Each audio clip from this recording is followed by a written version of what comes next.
ও দিদি দিদি, বাঁচাও আমায় বাঁচাও। কেন রে, তুই আবার মরে যাচ্ছিস নাকি? হ্যাঁ গো, তোমার ভাইয়ের জ্বালায় আমি জ্বলে পুড়ে ঝলসে যাচ্ছি। তা বাদরটা আবার কী কাণ্ড ঘটালো রে?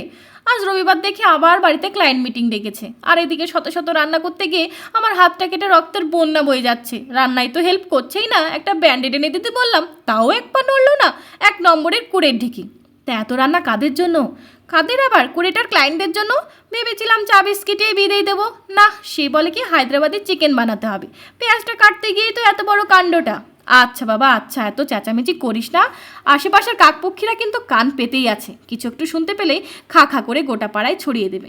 তা ঠিক বলেছো দিদি, তবে ধরো এই যে চিকেনটা তুমিই রান্না করো, আমি আবার কিচেনটা ক্লিন করে নিই। কী রে, রেসিপিটা না বলেই চললে যে?